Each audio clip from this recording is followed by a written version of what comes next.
아멘. 감사합니다. 구원상담 1번 죄 레위기 19장 26절 말씀. 너희는 무엇이든지 피채 먹지 말며 복수를 하지 말며 술수를 행치 말며 머리카락을 둥글게 깎지 말며 수염 끝을 손상치 말며 죽은 자를 위하여 너희는 살을 베지 말며 몸에 무늬를 놓지 말라. 나는 여호와니라. 내 딸을 더럽혀 기생이 되게 말라. 음풍이 전국에 퍼져 죄악이 가득할까 하노라. 내 안식일을 지키고 내 성소를 공경하라. 나는 여호와니라. 너희는 신접한 자와 박수를 믿지 말며 그들을 추종하여 스스로 더럽히지 말라. 나는 너희 하나님 여호와니라.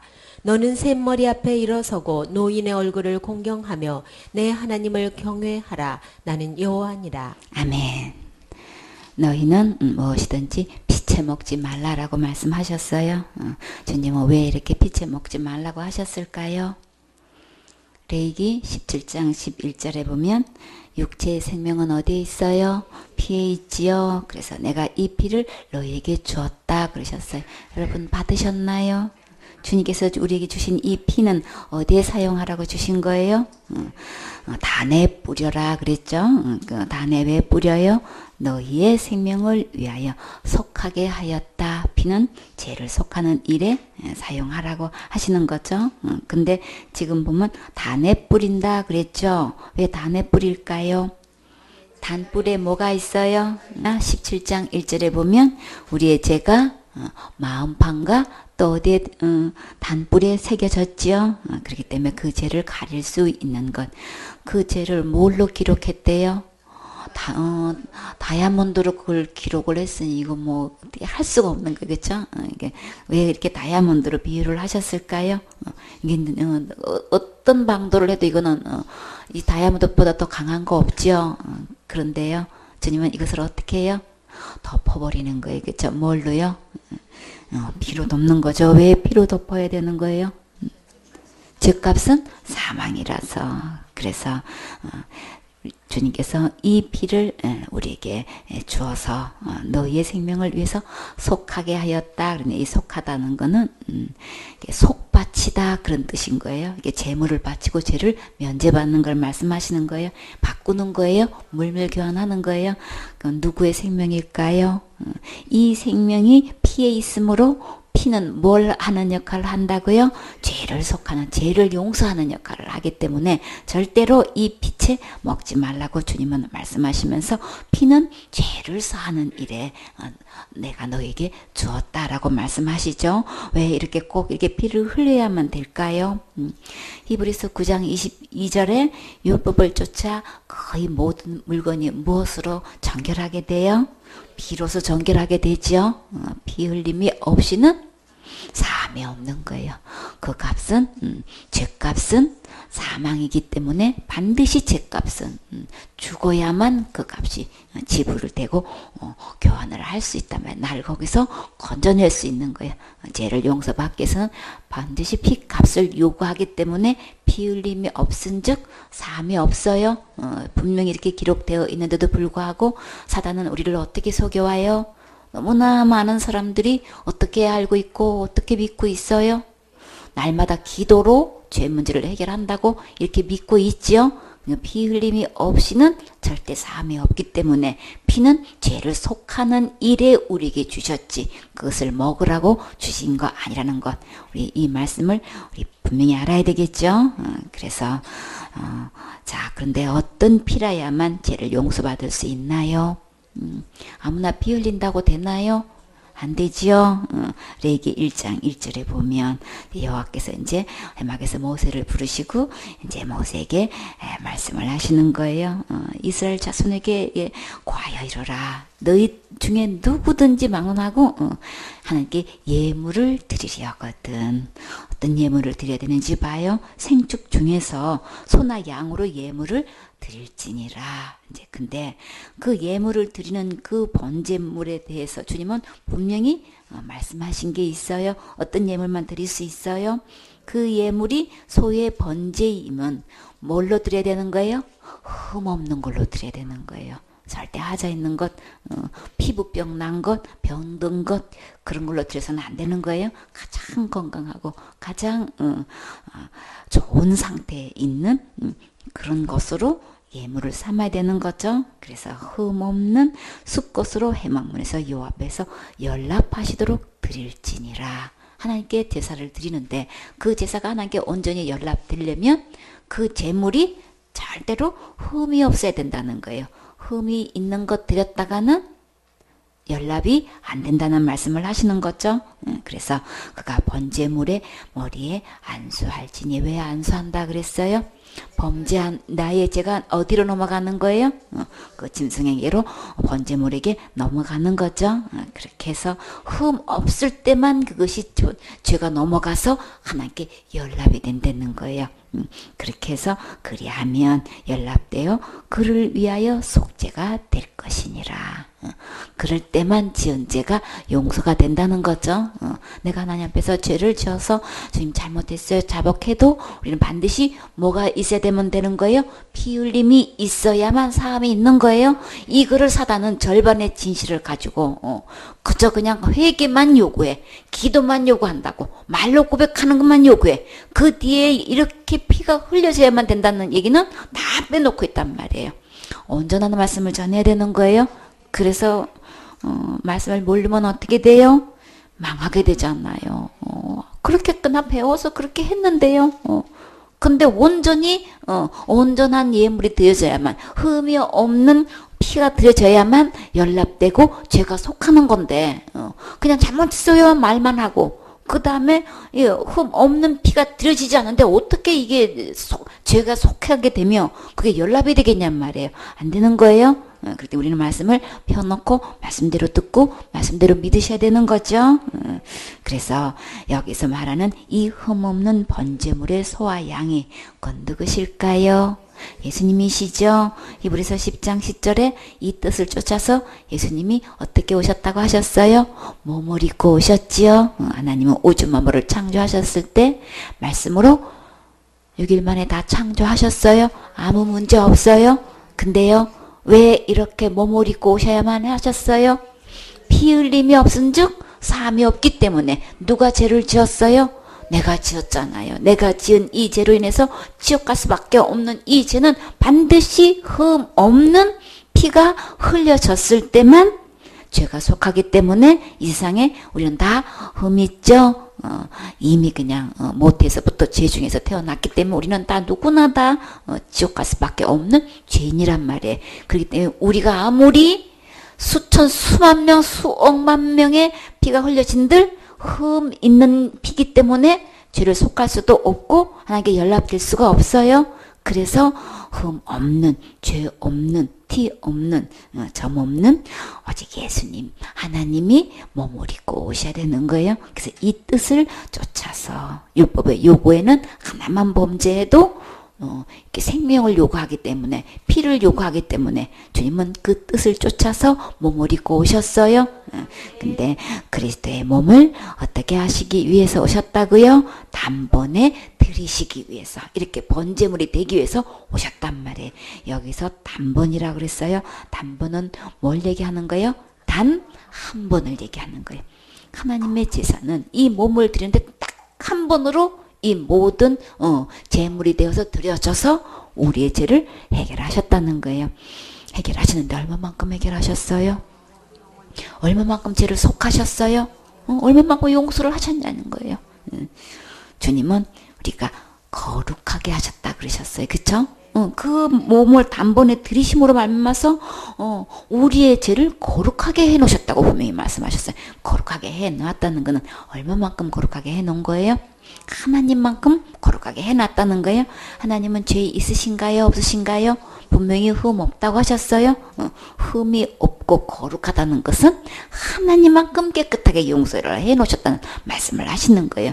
그것은 우리가 날마다 지은 죄를 날마다 회개해서 그런 게 아니고 하나님의 몸을 입고 오셔서 단번에 들이심으로 이렇게 죄를 깨끗하게 용서해 놓으신 거예요. 얼마만큼 해놨나 봤더니 이렇게 하나님만큼 거룩하게 해 놓으셔서 우리에게 그것을 그 거룩함을 주셨다 그러셨어요. 그럼 우리는 어떻게 하면 돼요? 받으면 되는 거죠. 얻으면 되는 거예요. 하나님께서 다 이루어놓으신 건 얻었느냐? 지금 얻지 않았냐? 이 차이가 어떤 차이인 거예요? 천국과 지옥 차이인 거예요.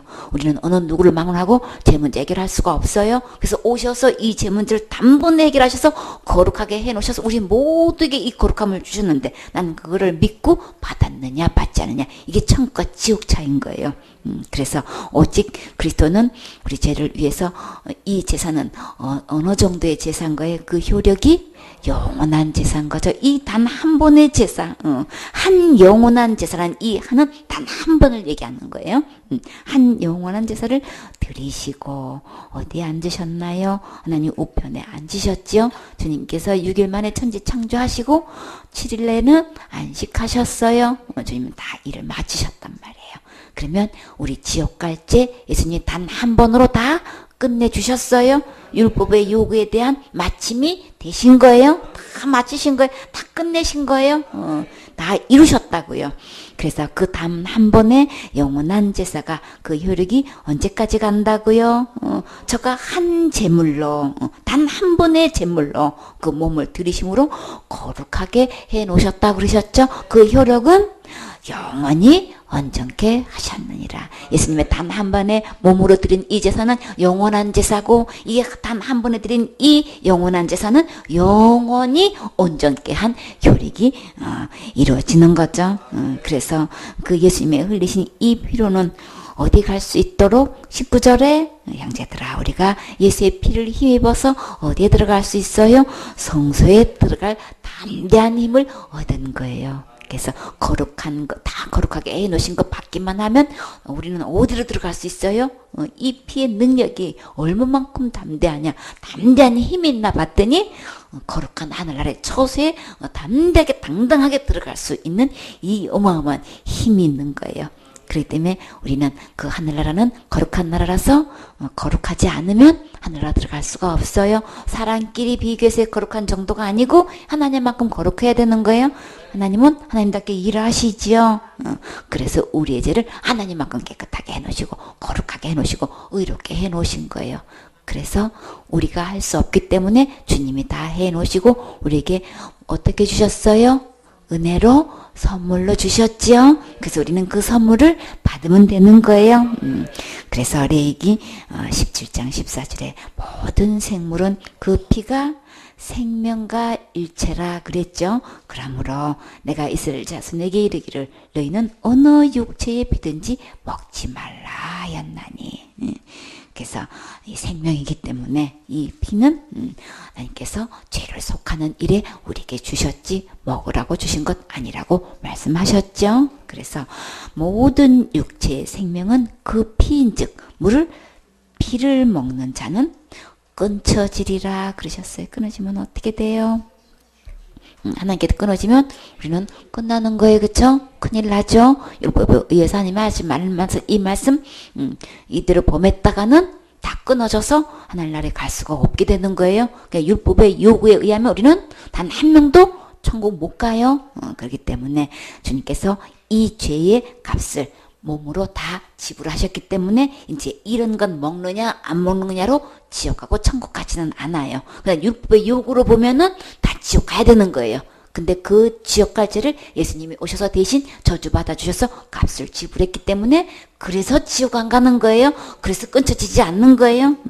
그래서 이제 그나 율법에 의해서 그대로 이런 거 피채 먹는 날에는 다 끊어지게 된다. 그래서 신명기 12장 23절에 오직 크게 삼가서 그 피는 먹지 말라. 주님께서 삼가하는 게 있는데 이 피만큼은 주님은 그 앞에 어떤 단서가 붙었어요? 크게 삼가해라. 크게 주의해라. 크게 조심해야 돼. 그게 뭐냐면 절대로 피는 먹지 말아라. 이렇게 말씀하시는 거예요. 율법의 요구에 대해서 이렇게 크게 삼가라는 말씀은 쉽지 않아요. 613가지 모든 계명 중에서 이렇게 요구하신 적 없어요. 근데 이 피를 먹지 말라는 이거는 생명이기 때문에 절대로 그 생명을 고기와 아울러 먹어서는 안 된다라고 하시면서 크게 삼가해라 이렇게 말씀하시는 거 빛에 먹지 말라고 주님은 이렇게 당부하고 계셔요. 24절에 너는 그것을 먹지 말고 그것은 어떻게 하래요? 물같이 땅에다 쏟아버리래요. 그래서 너는 피를 먹지 말라. 거듭 이 피를 먹지 말라고 말씀하시죠. 내가 이같이 여호와께서 의롭게 여기시는 일을 행하면, 다시 말해서 주님께서 옳게 보시는 일 하지 말라고 하는 것, 그렇게 순종하는 일 주님께서 그렇게 하지 말라고 하지 않으면 주님이 기뻐하시지요. 주님께서 이렇게 요구하시는 이 바른 일을 그대로 순종하고 행하면 주님께서 어떤 약속을 하셨나요? 나와 내 후손에게 어떤 축복을 하셨어요?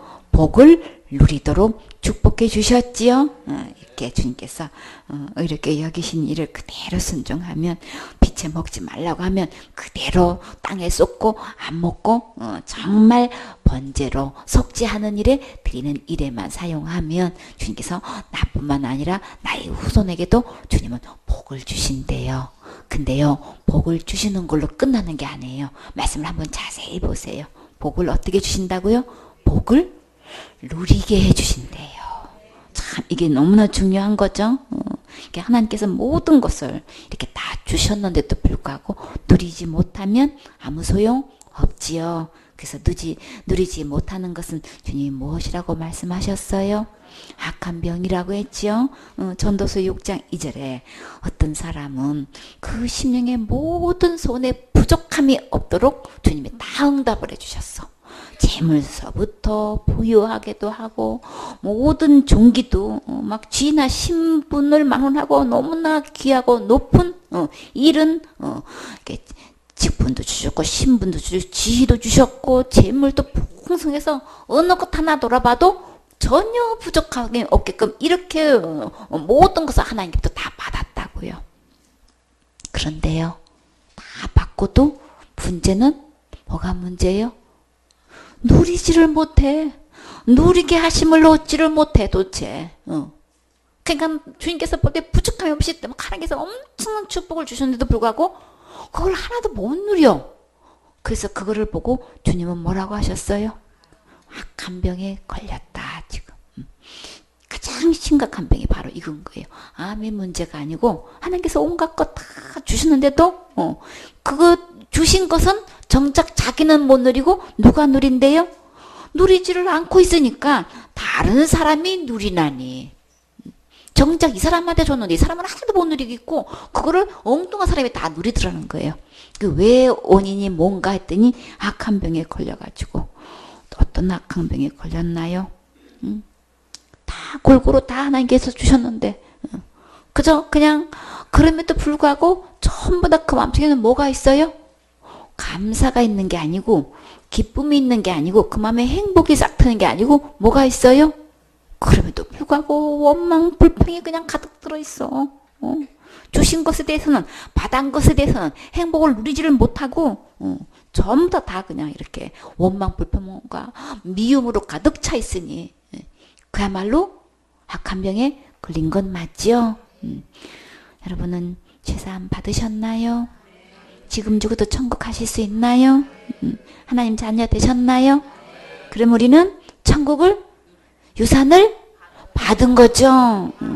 하나님 자녀로 세생무궁토록 왕노릇할 텐데, 그쵸? 그러니까 지금 당면한 환경이 너무나 커 보여가지고 이거를 뛰어넘지를 못하고 형편에 묻혀가지고 그 어둠에 쌓여가지고 하나님을 향해서 원망 불평하고 주님께서 모든 것 이렇게 이 세상에 어떤 것도 하고 바꾸고 이거 살 수도 없는 거를 이렇게 은혜로 주셨는데 이거 다 받아놓고도 하나도 못 누리고 있고 그냥 막 염려와 그 근심과 걱정과 원망 불평으로 그냥 어둠에 휩싸여가지고 이렇게 누리지 못하고 있단 말이에요. 그러니까 우리는 오직 누구 바라봐야 돼요? 예수님 바라봐야 되는 거죠. 예수님 바라보면 이 환경도 형편도 뛰어넘을 수 있어요. 그리고 하나님으로부터 새 힘을 받아서 능히 다 이런 것들이 물러갈 수 있지요. 그래서 이런 환경, 저런 형편을 만난 것은 누구 바라보라고 그러는 거예요? 주님 바라보고 주님 의뢰하라고 그러는 거예요.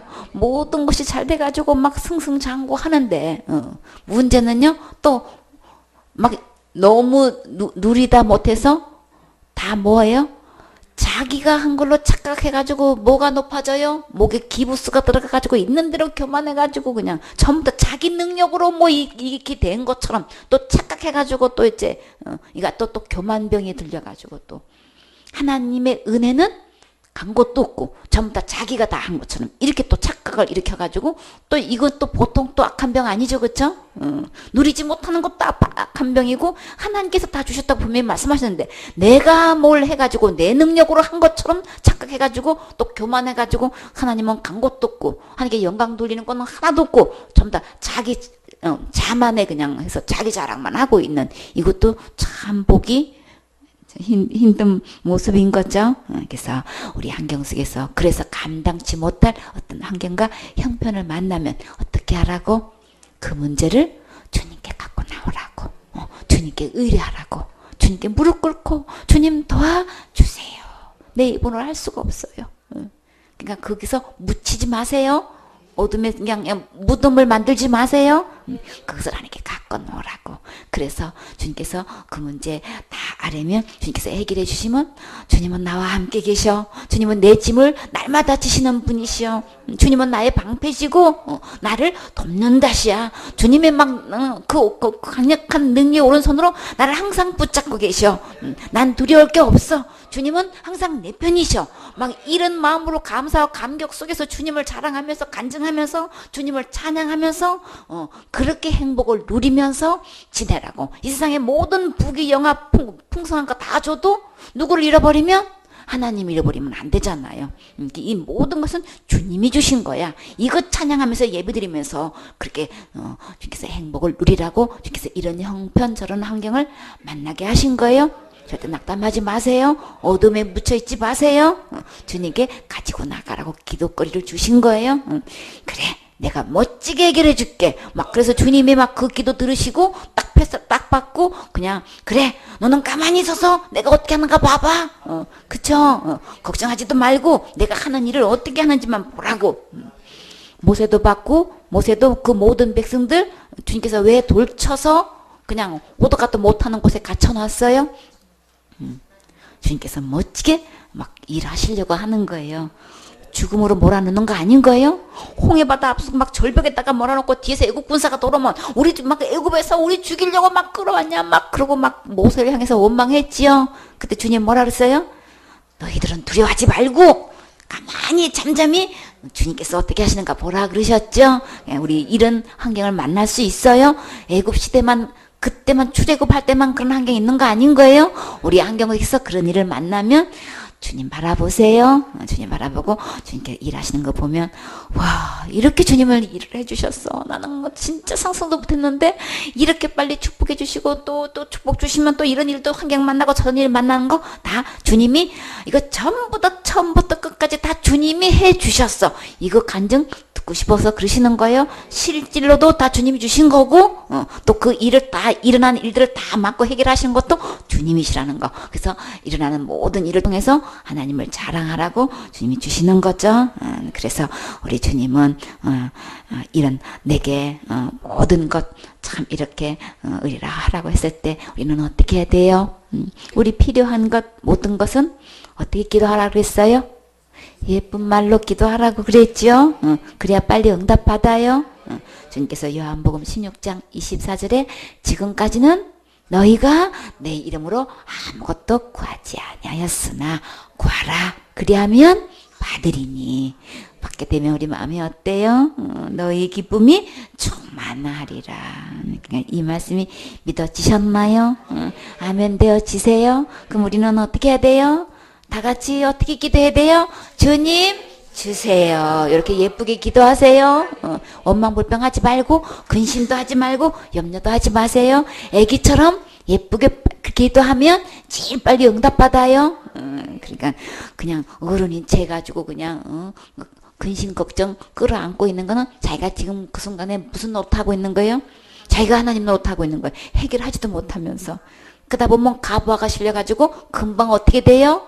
대방 원망부병 하잖아요. 그러니까 빨리 패스하시고 주님 도와주세요. 주님 해결해 주세요. 주님 공급해 주세요. 그러면 되잖아요. 그쵸? 그럼 주님이 해결해 주시면 우리 간증하면 돼요. 주님이 이렇게 멋지게 해결해 주셨어요. 공급해 주셨어요. 주님 멋지게 이렇게 모든 것을 그냥 막 전화위복해 주셨어요. 이렇게 막 주님 자랑하는 거잖아요. 주님은 그 말씀 듣고 싶어 하셔요. 그러니까 그 모든 문제 주님께 갖고 나오세요. 주님은 이렇게 모든 것을 주님이 이렇게 누릴 수 있는 복을 주셨다고 하셨어요. 그러니까 우리 말씀대로 그대로 순종 행하면 이 축복 우리 받아야 되죠. 물질이 많다고 행복 누리는 거 아닌 거예요. 물질이 적어서 행복 못 누리는 거 아닌 거예요. 주님 말씀대로 순종하면 그 복을 주시되 누릴 수 있는 복을 주셨단 말이에요. 그러니까 우리 주님께서 우리에게 주시는 이 교훈의 말씀을 아멘으로 받아들이고 주님께서 예비하신 이 모든 위로부터 내려오지는 이 모든 신령한 복 받아 누리는 주인공 되셔야 되겠지요. 본문에 복수를 하지 말며, 이 복술이 뭘까요? 점을 치는 거예요. 그죠? 점을 치는 방법이나 기술을 이야기하는데 다시 말해서 이 점은 왜 치는 거예요? 기륭을 알아내려고 하는 거죠. 좋은 일이 기다리고 있는 건지 흉한 일이 기다리고 있는 건지 이거 알고 싶죠. 우리가 살다 보면은 이게 과연 어떻게 될 것인가 우리 궁금한 건 다 똑같아요. 그렇죠? 그래서 앞으로 이것이 어떻게 되어질 것인가 이거 다 궁금하고 또 다 알고 싶으니까 어떤 마음이 들어요? 용한 데 찾아가가지고 이것 좀 알았으면 좋겠다 싶은 우리 유혹 있지요. 그러다 보니까 주위에 복수를 하는 사람이 있단 말이에요. 그래서 막 절박할 때는, 답답할 때는 우리 어떻게 해요? 또 자기 방법이 나오죠. 어디 가면 잘 안다던데 한번 가서 물어보고 싶다 싶어가지고 복채 가가지고 이제 묻게 된단 말이에요. 근데 주님은 뭐라 그랬어요? 복수를 하지 말며. 그건 절대 하나님께 가서 묻는 거 아닌 거예요? 오직 누구한테로 그러면 가야 되는 거예요? 주님께로 그 문제를 갖고 나와야지. 이렇게 그냥 복수를 하는 사람들 찾아가가지고 그런 거 절대 묻지 말라고 말씀하셨어요. 하지 말라고 하실 때는 분명한 이유가 있으시겠지요. 그런데도 불구하고 신명기 18장 10절에 보니까 그 아들이나 딸을 불 가운데로 지나게 하는 자나.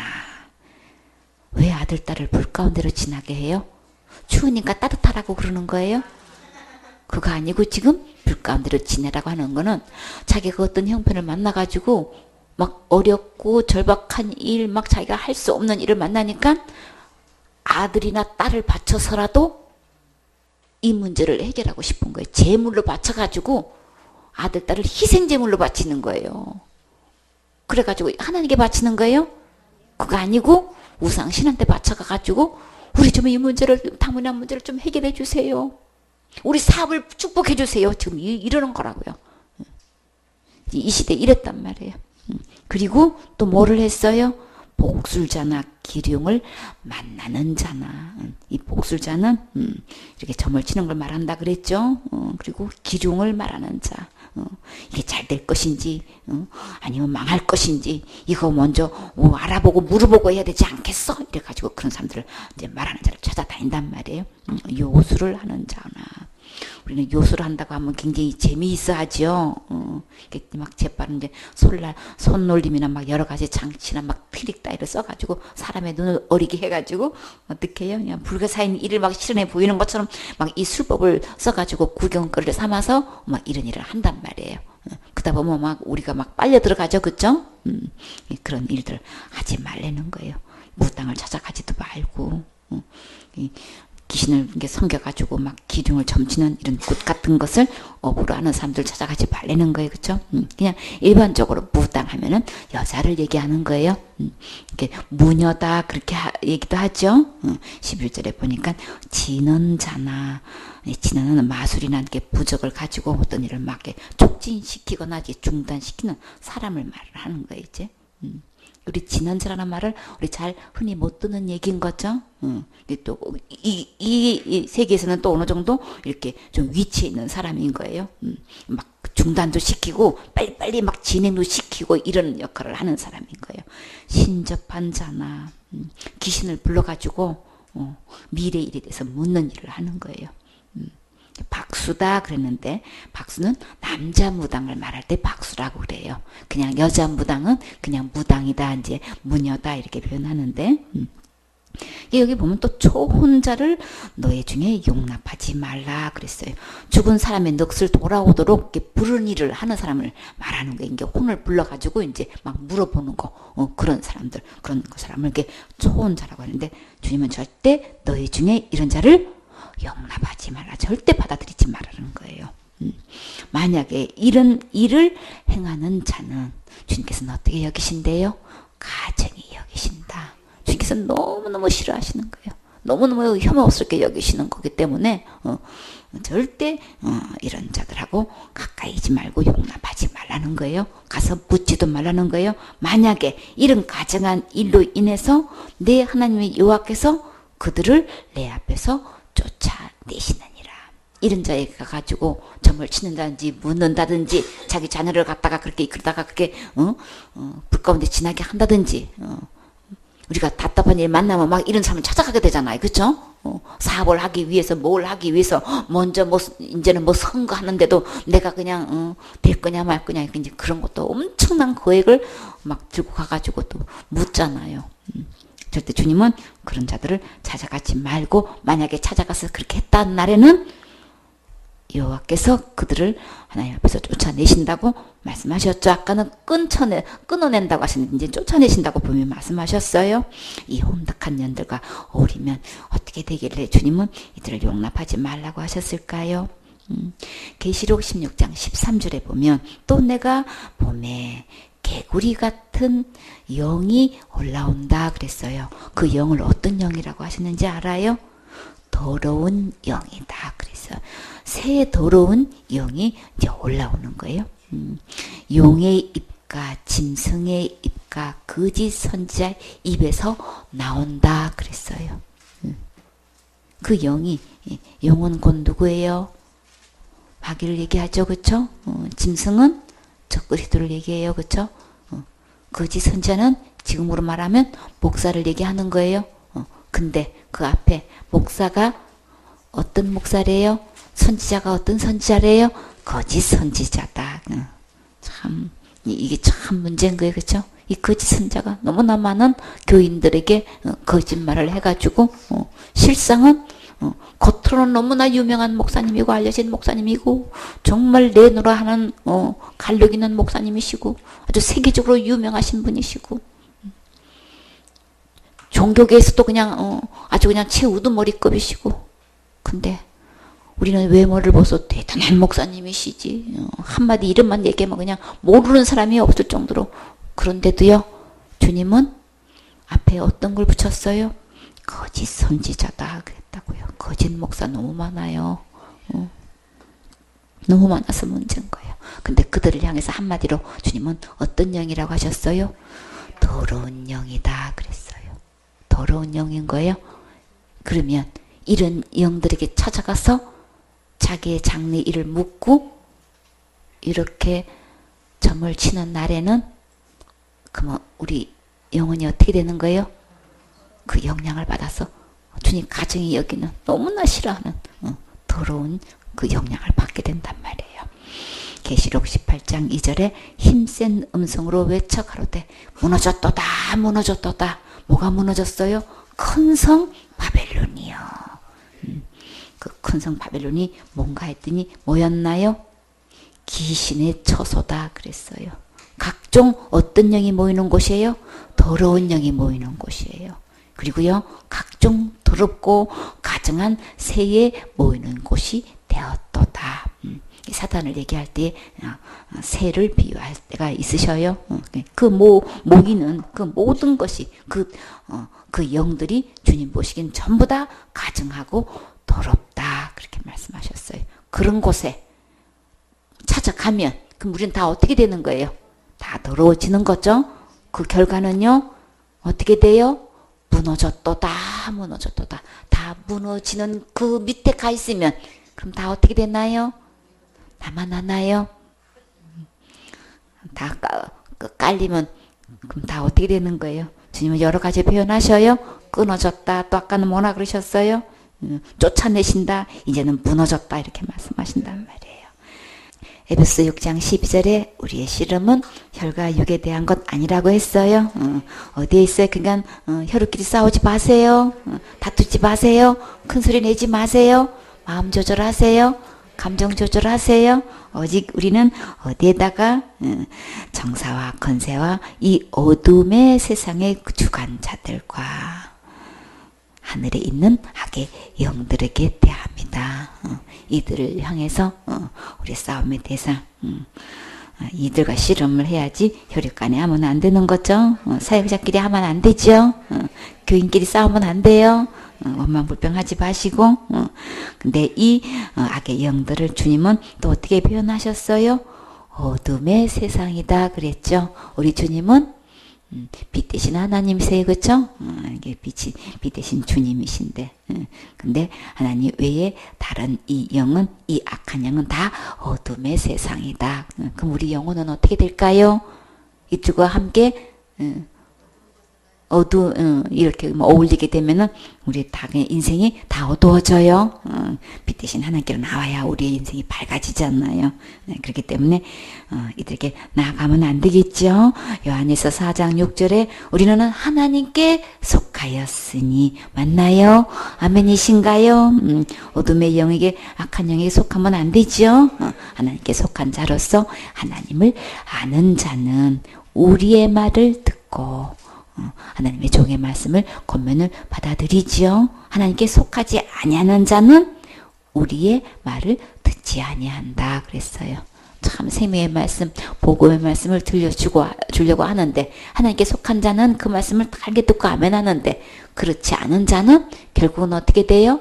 듣지 않는다 그랬죠. 그래서 진리의 영과 미혹의 영으로서 아느니라. 진리의 영이 있고 미혹의 영이 있기 때문에 우리 영 분별을 해야 되는 거죠. 그래서 나는 지금 하나님께 속했나? 이게 미혹의 영에게 속했나? 나는 누구를 지금 찾고 있나? 누구를 찾아가고 있나? 내 삶 속에서 절박한 일이 생기면 툭하면 그냥 이런 영들에게 찾아가가지고 묻고 의뢰하고 이렇게 하고 있으면 온통 우리의 영혼은 더러워지는 거예요. 하나님 가장 싫어하는 거 막 골라서 이렇게 하고 있으면은 그래 놓고도 교회 가가지고 하나님 축복해 주세요. 어떤 목사님은 세상에 예배당짜리 어디다 개치겠으면 좋겠냐고 무당한테 가서 묻는데 어디 가야 목회가 잘 되겠습니다 하고 그냥 용한 무당한테 찾아가서 묻는데 이게 어떻게 되겠냐고. 말만 목사고 말만 교회고 이 어디까지 타락해가지고 이러고 있느냐고. 그래갖고 그 무당은 엄청 자부심을 갖고 있어. 목사님이 한두 명 와서 자기한테 묻는 게 아니래. 참 이러고 있으니 참 이 고통 문제가 아니죠. 그래서 우리는 진리의 영과 미혹의 영을 분별해야 되는 거예요. 나는 정말로 하나님께 속했나? 하나님을 가장한 악한 영에게 속해 있나? 이거 진짜 분별해야 되겠죠. 그래서요. 고린도서 11장 13절에 저런 사람들은 거짓의 사도다 그랬어요. 말만 사도야. 말만 목사야. 근데요. 그 앞에 주님은 거짓이다 그랬어요. 계율의 역군이니 얼마나 교모하고 간사스럽게 속이는지 완전히 그 위치로나 그 갈록이 얼마나 유명한지 영향력이 엄청나. 근데 워낙 아주 그냥 이 계율의 역군이 돼가지고 아무도 눈치 못 채게 이렇게 간사스럽게 막 교묘하게 속여가지고 영혼들을 이렇게 악한 영들에게로 이렇게 거기에 소속돼서 영혼들을 사냥하고 있단 말이에요. 그래서요, 자기를 어떻게 또 가장해요? 그리스도의 사도로 가장하는 자들이라. 완전히 그냥 자기는 막 하나님의 사도다 해가지고 그리스도의 사도다 해가지고 온갖 말은 다 갖다 붙여. 온갖 좋은 말은 다 갖다 붙여가지고 이래가지고 교묘하게 속이고 있는 거짓 사도가 너무 많다는 거예요.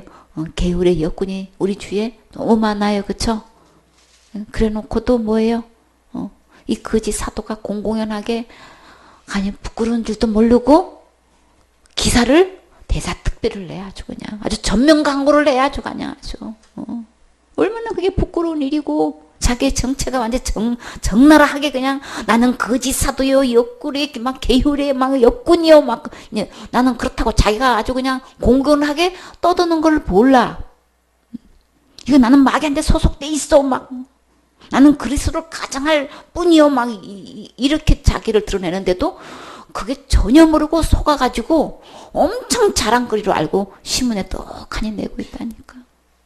참 이게 참 웃지 못할 진짜 우차사가 그냥 아주 보면 이런 거짓 사도들 때문에 지금 그 많은 교인들 참 어떻게 되겠냐고요.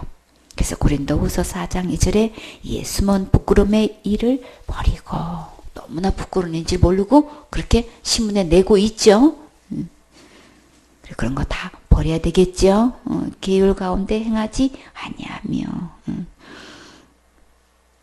전에는 몰라서 그렇게 앞장서서 그냥 그게 진짜 다인 줄 알고 그게 자랑인 줄 알고 했던 모든 것 다 버리고 그 가운데서 이제 그 계율 가운데 이제 행하면 안 되겠죠.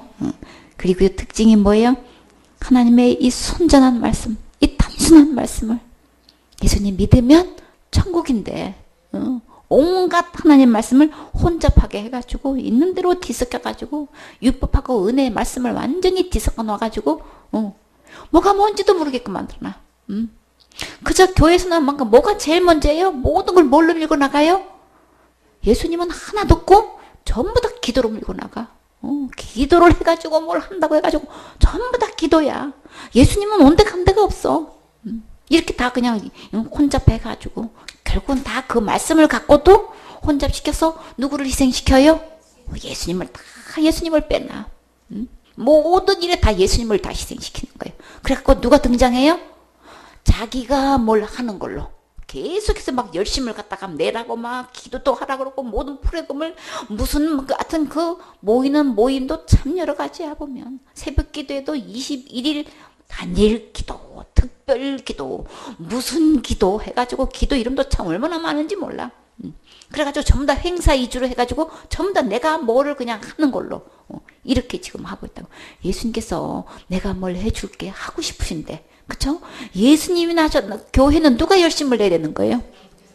하나님이 열심을 내야 되잖아요. 하나님께 패스해야 주님이 그걸 받아서 뭘 열심히 막 그래 내가 알아서 내가 다 해줄게 걱정하지 마 염려하지 마 주님이 이게 안심시켜 놓고 주님이 다 하시잖아요. 하나님께 그 모든 문제를 나가서 하나님이 하시도록 해야 될 텐데 전부 다 내가 뭘 해가지고 하는 걸로 이렇게 다 지금 하나님 혼잡시켜가지고 교회만 다 그러니까 그냥 교단을 떠나서 다 가는 곳마다 다 똑같이 기도로 밀고 나가니까 전부 다 대답이 기도야. 제 문제도 기도로 해결되는 거 모든 거를 기도로 다 하려고 그래. 기도 자체가 나쁜 게 아니고 우리는 기도는 예수님의 이름으로 기도하라는 거는 주님께 그 문제를 패스하라는 얘기인 거예요. 내가 하라는 얘기가 아닌 거예요. 근데 그거는 모르고 그냥 전부 다 우리가 뭘 하는 걸로 이렇게 다 바꿔놓고 이렇게 말씀을 혼잡하게 있단 말이에요. 그러니까 우리 그런 거 다 버리고 우리는 오직 어떻게 해야 돼요? 진리를 나타내야 된단 말이에요. 진리가 누구신가요? 예수님이시잖아요. 진짜 하나님의 사도는 하나님의 일꾼은 누구를 나타내야 되는 거예요? 진리 대신 예수님을 나타내야 되는 것이지 밤낮 자나깨나 오직 예수님을 자랑해야 되고 예수님을 나타내야 되는 건데 주님이 이렇게 주셨습니다. 주님께서 다 해결해 주실 겁니다. 소망을 주고 믿음을 주고 막 힘을 실어 넣어줘서 오직 주님 바라보게끔 하는 것이 설교의 목적인 거죠. 예수님을 나타내는 게, 말씀 전하는 게, 이게 돼야 되는데, 예수님은 간 것도 없고 그냥 말씀을 혼자 비켜가지고, 전부 다 나보고 뭘 하라고 하니까 그냥 가부화가 실려가지고, 말씀을 들으면 다 뭐예요? 계속 부담만 드러나. 점점 마음만 무거워져. 그러니까는 막 엄청 학식 있는 걸로 막 갖다가 설교를 하시면, 우리는 혼이, 우리 목사님은 참 공부 많이 하셔서 정말 박식하셔. 어휴, 저런 어려운 걸 또 어떻게 저렇게 말씀하시나. 예화를 들으면 어떤 학자에 의하면, 어떤 철학자의 말에 의하면 이렇다면은 그냥 그 목사님이 대단한 것처럼 많이 막 식자층에 있는 목사님으로 착각을 해가지고 이 혼은, 이 착각을 일으켜가지고 영혼은 너무나 갈급한데, 이 진리의 말씀을 듣고 싶은데 그거는 안 채워지고 혼적인 막 부분만 막 있는 대로 막 학식적인 거 이런 것들로만 막 해가지고 어떤 권력자의 말에 의하면 엄청난 갈록을 입은 사람들이 이런 말씀을 하셨고 이렇게 얘기했고 막 이런 거 온 거 다 끌어모아가지고 설교를 쭉 하냐 하면 우리 목사님 참 대단하셔. 그래가지고 그 말씀을, 이런 말씀을 어디서 들을 수 있겠어? 근데 정작 영혼은 뭐예요? 하나도 안 채워져. 진짜 영혼을 채워줄 수 있는 말씀은 오직 누구를 나타내야 되는 거예요? 진리에 대해서는 예수님을 나타내야 되는데 예수님에 대한 얘기는 전혀 간 것도 없고, 예수님 말, 이름 듣기도 힘들죠. 설교 말씀에서. 이게 지금 현실이란 말이에요. 그러니까 옛날에 북고는 읽어 계율 같은 거, 만습을 혼자 하는 거 이거 다 버리고 이제는 오직 진리만 나타내라. 이 말씀을 당부하고 있어요. 하나님 앞에서 진리를 나타내므로 하나님 앞에서 각 사람의 양심에 대하여 스스로 점거하노라 추천한다는 말씀인 거예요. 이게 뭔 소리인 거예요? 그러니까 옛날에 숨은 부끄럼의 일을 버리고 그랬죠. 옛날에는 이렇게 은밀하게 이 모든 것이 다 지금 진리 안에 들어와서 보니까 다 뭐예요? 너무나 부끄러운 일인 거야. 다 숨어서 행하는 그 모든 일들이. 그런 것들, 간사한 행동들을 이제 다 버렸고, 이제는 하나님 말씀을 어렵고 복잡하게 전하지 않고, 오직 진리를 분명하게 전함으로써, 나는, 하나님 앞에서나, 모든 사람 앞에서나, 조금 더 꺼리끼지 않습니다. 이런 자부심을 갖고, 옛과 지금의 변화된 모습을 지금 이야기하는 거예요.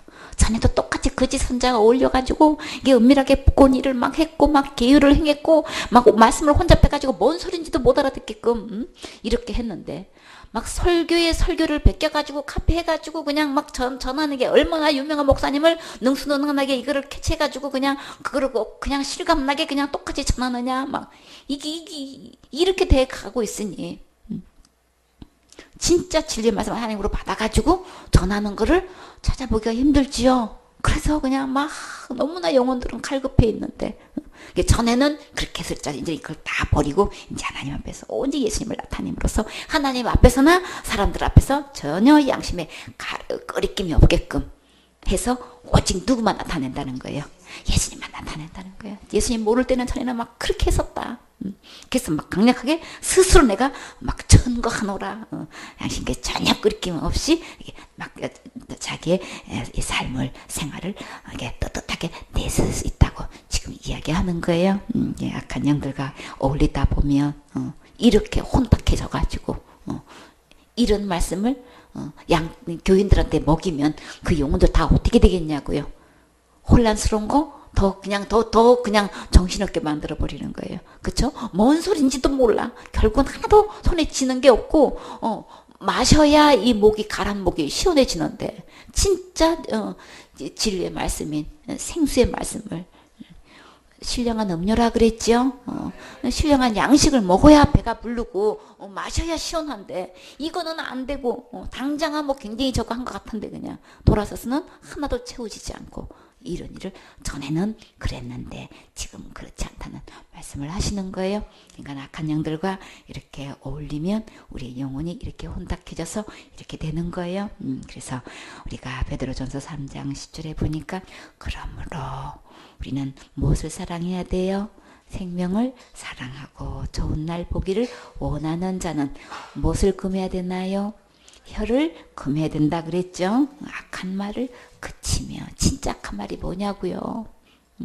진리의 말씀대로 전하지 않고 자기가 말을 지어가지고 하는 거 이것처럼 주님은 온갖 은혜를 다 베풀어 주셔서 한 명도 지옥 가지 않게끔 다 이루어 놓으셨죠. 이루어 놓으신 예수님만 나타내기만 하면 그 영혼들이 너무나 기쁘게 그 예수님을 영접해서 그렇게 행복할 수가 없는데 언제 죽어도 천국 갈 수 있는 이 확신 속에서 그렇게 기쁠 수가 없는데 그 예수님은 안전하니까 그러니까 그렇게 전하지 않는 사람들은 다 뭐예요?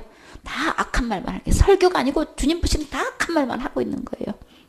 진짜 생명을 사랑하고 좋은 날 보기를 원하면 제일 먼저 금해야 될 것 혀를 금해라. 그래서 혀를 금한다는 게 뭘까요? 말이죠. 그냥 악한 말을 고쳐야 된단 말이에요. 이제는 더 이상 그 입술에 계율을 말하지 말아야 된단 말이에요. 말씀을 혼잡해가 여기 가지고 막 뭔 손지도 모르게끔 사실 자기도 깨닫지 못한 말을 깨달을 수 없게끔 설명하고 있는 거란 말이에요. 정말 하나님 말씀을 받아서 전하는 곳을 찾아보기가 너무나 힘들지요. 그래서 유명한 사람들 물론 그 말씀을 듣고 은혜된 말 인용할 수 있어요. 인용하는 게 자체가 나쁘다는 게 아니고 내 안에 그게 이루어져야 되는 거죠. 생명의 말씀을 전해 예수님을 나타내게 되면 진리를 나타내게 되면 생명을 얻게 되는 거죠. 영원한 생명을 얻게 된단 말이에요. 진짜 그 영혼을 사랑한다면 이 생명을 사랑한다면 그래서 우리 이 절대 거짓된 이 말을 절대 전하면 안 되는 거죠. 그래서 혀를 금하고 악한 말을 그치고 입술의 기울에 절대 있게 가지 마지 마라. 오직 이렇게 진리만 나타내라고 주님 분명히 말씀하셔요. 예수님만 나타나면 우리 다 죄사함 받고 언제 죽어도 천국 갈 수 있는 거죠. 예수님만 나타나면 다 해결되는데 예수님을 얘기를 안 하고 예수님을 희생시키고 전부 다 그냥 내가 뭘 하는 걸로 이렇게 계율을 이렇게 속임수로 이렇게 하고 있기 때문에 참 이런 것은 절대 주님 사랑하는 거 아니죠. 이게 주님께서 이 본문 말씀에 복수를 하지 말라고 하셨어요. 그저 가장 교묘한 진짜 복수는 어디서 행해지고 있는 거예요? 교회 간판을 걸고 대형교회라고 자부하면서 최고급 관록을 가지고 어떤 운동에 앞장서고 있나요? 중고 통합이라고 하면서 그냥 강매 천사로 가장해가지고 예수님 죽이는 일에 앞장서서 그 유명한 목사님들이 그러고 있잖아요. 하목의 목사님 하면은 다 아는 그런 목사님이 어떻게 해서 종교 통합에 이렇게 앞장서가지고 강매의 천사 노릇을 하고 있냔 말이에요.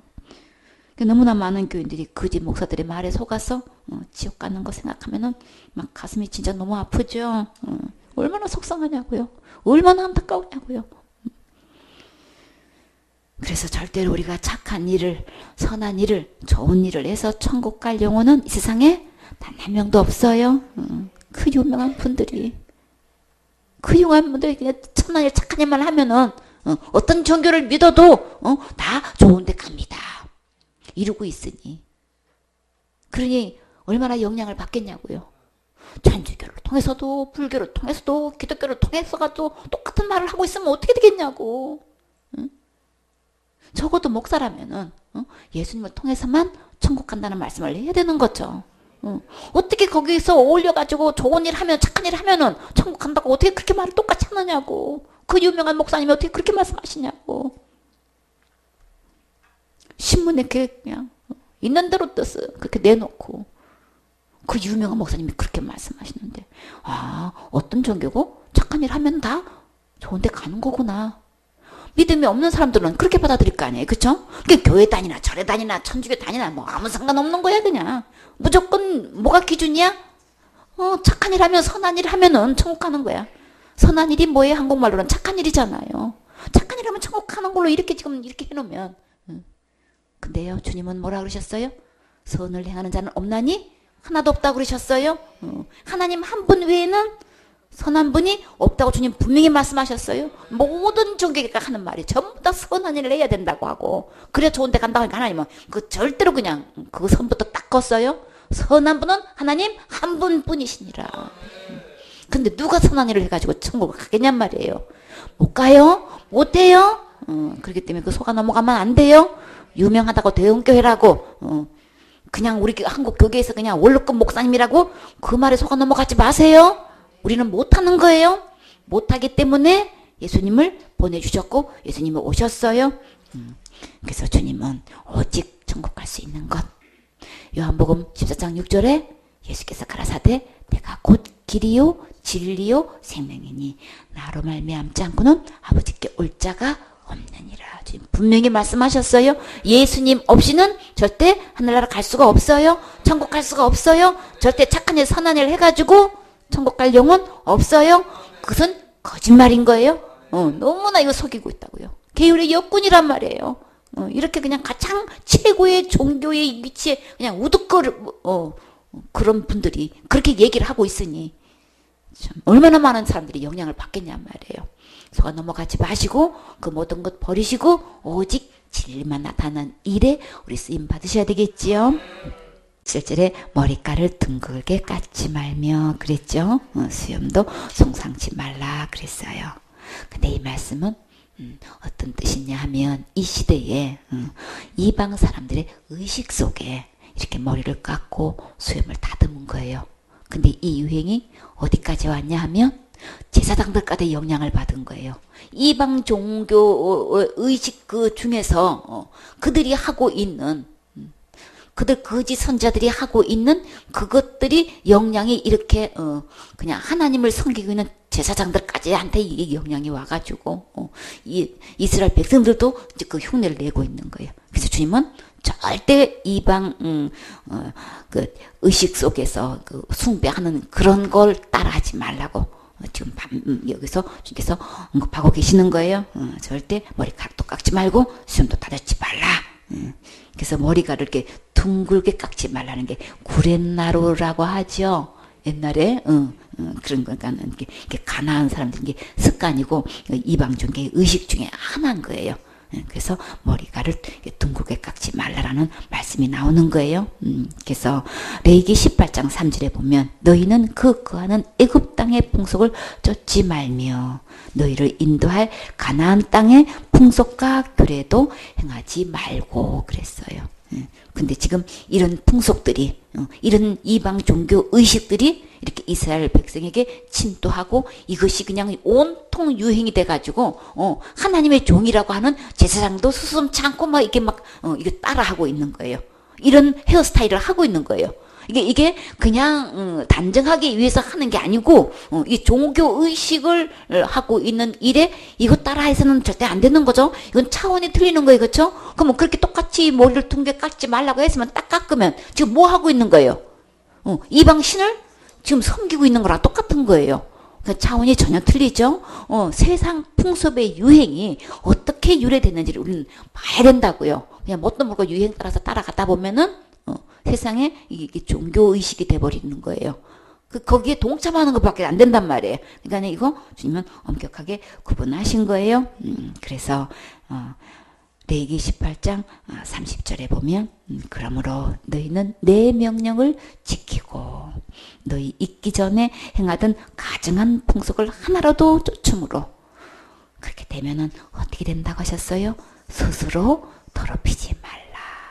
이렇게 이방 종교 의식을 행해가지고 이렇게 머리를 둥글게 깔고 수염을 깎고 하는 이 모든 행위는 우리를 내 스스로가 나를 더럽히게 하는 행위가 된단 말이에요. 그런 거 하면 안 되겠죠? 이 말씀을 누가 하셔요? 거룩하신 여호와 하나님께서 하시는 말씀이란 말이에요. 주님이 하지 말라면 하지 말아야 되는 거예요. 우리는 누구 말씀 들어야 되는 거예요? 하나님 말씀 들으셔야 되는 거죠. 하나님 규례대로 행해야 되는 거지. 이방 종교 의식을 따라 해서는 안 되잖아요. 저기 주님 구절구절 말씀하셨어요. 레위기 20장 23절에 보면 너희는 내가 너희 앞에서 쫓아내는 족속의 풍속을 쫓지 말라. 그들이 이 모든 일을 행함으로 내가 그들을 가증히 여기노라. 이렇게 그런 일을 행하면 아유 뭐 문화가 지금 뭐 그런 유행인데 뭐 다들 그렇게 하고 있는데 뭐 어때서 우리는 그렇게 하고 쉽게 받아들이죠. 과감하게 받아들인단 말이에요. 그러나 주님은 그 모든 것들 가증히 여긴다고 하셨어요. 이방 종교의 행위 신을 섬기는 숭배하는 이런 행위이기 때문에 주님은 절대로 그런 것 가증히 여기기 때문에 절대 이방 풍속을 쫓지 말라고 주님은 아주 단단히 말씀하고 계시죠. 열왕기하 17장 33절에 이와 같이 저희가 여호와도 경외하고 또한 어디서부터 옮겨왔든지 그 민속의 풍속대로 자기의 신들도 섬겼더라. 참 이게 문제인 거예요. 여호와 하나님도 섬긴다고 하면서도 어디로 쫓아왔는지 몰라. 그 풍속이. 그러나 그게 풍속이 자기 지방에 와서 그걸 보는 날에는 또 그것도 똑같이 따라하고 있어. 여호와도 섬기고 이 우상 숭배도 하고 지금 이런 실정이란 말이에요. 참 그래서요 저희가 오늘까지 이전 풍속대로 행하여 여호와를 경외치 아니하며 결국은요 이렇게 이방 풍속을 쫓게 되면은 결과로는 어떻게 되나요? 하나님을 경외치 않는 걸로 주님 보고 계셔요. 하나님을 경외한다고 하고도 하고 이방 풍속을 쫓다는 것은 주님은 계산을 어떻게 하냐면 여호와를 경외치 않는 걸로 계산하신단 말이에요. 그러니까 이거 굉장히 중요한 거죠. 또 여호와께서 이스라엘이라 이름을 주신 야곱의 자손에게 명하신 율례와 법도와 율법과 계명을 준행치 아니하는도다. 결국 이게 이방 풍속을 쫓게 되면은 결국은 전부 다 하나님 말씀도 듣고 싶지 않고 막 듣기 싫고 들으러 가고 싶지도 않고 결국은 하나님을 경외하지 않게끔 이게 서서히 밀어내고 자기가 떡하니 주인 노릇하고 있는 거예요. 그래서 사막에 텐트를 쳤어요. 근데 사막에는 어떤 짐승을 타고 다녔나요? 주로 낙타 타고 다녔죠. 낙타는 어디다가 세워놔요? 그냥 모래바람이 부는 천막 바깥에 세워놓게 되죠. 그 바람을 피하기 위해서 이제 텐트를 1인용 텐트를 딱 치고 있는데 낙타가 뭐라 그랬어요? 주인님, 난 너무 막 바람이 막 모래바람이 부르니까 나 머리만 이렇게 넣고 눈 모래 안 들어가게끔 하면 안 될까요? 그래 너도 고통스럽지. 그래 머리만 넣어라. 머리 들어올 만한 공간은 되겠네. 그래 한참 지나고 나니까 주인님 점점 날씨가 이제 해가 넘어갔고 그러니까 점점 추워와요. 나 앞발만 딱 넣으면 안 될까요? 그러다 보니까 그래라 했다가 나중에는 어떻게 됐어요? 낙타가 들어오고 아무리 생각해도 좁아서 안 되겠어. 그래가지고 낙타가 주인을 쫓아냈어. 참 그 시기인 거예요. 그쵸? 풍속이라는데 뭐 유행이라는데 젊은이들이 하는 유행인데 뭐 그거 유행 따라하면 또 뭐 늙은 분들도 뭐 그거 젊은이들 하는 유행 따라하면 좀 젊게 보이겠지 뭐 이런 저런 생각으로 아들이 좀 그러더라고. 나도 한번 해봤어. 뭐 어떤가 뭐 딸이 뭐 하길래 나도 한번 해봤어. 이렇게 소리 자연스러워 이게 들어오다 보면은 결국은 내 안에서 뭘 몰아내게 돼요? 하나님을 경외하는 것은 말씀도 몰아내게 되고 경외하는 것도 몰아내고 결국은 하나님을 몰아내게 되는 이런 결과를 낳게 된다는 거예요. 그래서 유행 따라가면 하나님 경외하지 않는 걸로 주님께서는 하셔요. 그러니까 우리 이거 처음부터 차단해야 되는 거죠. 그래서 35절에 예측에 여호와께서 야곱 자손에게 언약을 세우시고 저에게 명하여 가라사대 너희는 다른 신을 경외하지 말며 그를 숭배하지 말며 그를 섬기지 말며 그에게 제사하지 말고 풍속을 따라간 풍습이다 해가지고 이렇게 제사 지내게끔 만드는 거예요. 경배하게끔 만드는 거예요.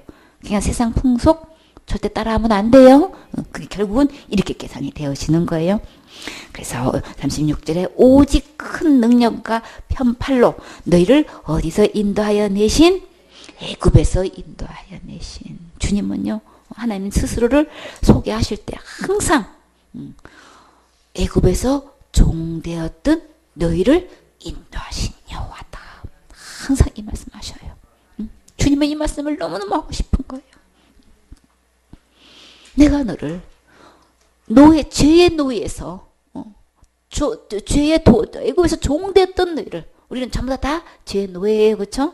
죄의 종 아래 있던 너희를 우리를 구속해 주셨죠? 구원해 주셨어요. 그 죄를 다 용서해 주신 그런 나 여호와다. 그런 예수님이시다. 주님은 이 말씀을 너무너무 하고 싶은 거예요. 너무나 세상 풍속을 따라가고 있고 하나님을 떠나 있고 막 할 때마다 주님은 하시고 싶은 말씀. 종되었던 너희를 인도한 나 여호와다. 지금 그 말씀 하시는 거예요. 그래서 애굽에서 인도하여 낸 여호와만 어떻게 하라고요? 너희가 경외하라 그러는 거예요. 이방 신들은 절대 우리 종됐던 애굽에서 인도해낼 수 없어요. 오직 이렇게 종됐던 이끌어낸 여호와는 나 외에 누가 또 있더냐? 어떤 신이 있더냐? 막 주님 그거 말씀하신단 말이에요. 근데 그 여호와 하나님을 떠나가지고 다른 신을 이렇게 풍습을 쫓고 있고 따르고 있고 결국은 하나님을 이렇게 버리게 되는 일을 한단 말이에요. 그렇기 때문에 애굽에서 인도한 이 여호와만 경외해야 되는 거야. 그러니까는 절대 우상 숭배해서는 안 돼. 그들에게 가서 제사 드리면 안 되는 거야. 오직 하나님께만 제사 드려야 되는 거야. 주님은 당부하고 계셔요. 37절에 또 내가 너희와 세운 언약을 잊지 말며 다른 신들을 경외치 말고 자꾸 이렇게 세상 풍속을 따라가게 되면은 하나님께서 우리에게 세우신 이 약속을 잊어버리게 되는 거예요. 아주 까마득한 일이고 아예 생각조차도 못해. 처음에는 부담을 느끼다가도 결국은 뭐예요? 이 약속을 다 잊어버리게 되는 결과가 된단 말이에요. 그래서 39절에 오직 너희 하나님 여호와를 경외하라. 그가 너희를 모든 원수의 손에서 건져내리라. 원수의 손에서 건져낼 수 있는 것은 이방 신전에 가가지고 내가 길할 것인지 흉할 것인지 묻는다고 되는 게 아니고 알아맞힌들 이것을 건져낼 수 있는 힘은 없어요. 오직 건져낼 수 있는 것, 모든 원수에서 나를 건져낼 수 있는 것, 이겨낼 수 있는 것, 승리할 수 있는 게 있게 하실 수 있는 분은 오직 누구시라고요? 애굽에서 인도하신 이 여호와만 인도할 수 있는, 건져낼 수 있는 거예요. 구원하실 수 있는 거예요. 건져낼 수 있는 분은 주님이시기 때문에 오직 여호와만 경외해야 되는 거죠. 근데요, 이렇게 주님께서 이렇게 약속해 주셨는데도 불구하고 40절에 그러나 저희가 어떻게 했어요? 듣지 아니하고 오히려 어디를 따라갔어요? 이전 풍속대로 행하였느니라. 하나님 경외하지 않고 결국은요 축복을 하나님이 주시는 건데 모든 원수에서 문제점을 해결하고 이 이기심을 주시는 분은 하나님이신데 하나님을 경외하지 않고 결국은 다른 신들을 쫓아가고 풍속대로 행했다 그랬어요. 그래서요 41절에 그 여러 민족이 여호와를 경외하고 또 아로 새긴 우상을 섬기더니 또 안식일 되면 또 와서 또 예배도 드려. 그래놓고 또 아로 새긴 우상한 데 가서도 또 섬겨. 이게 그냥 그래가지고 그 자자손손이 그 열조에 행한 것을 쫓아 오늘까지 그대로 하니라. 자, 이게 교회 내에서 지금 어떻게 하고 있어요?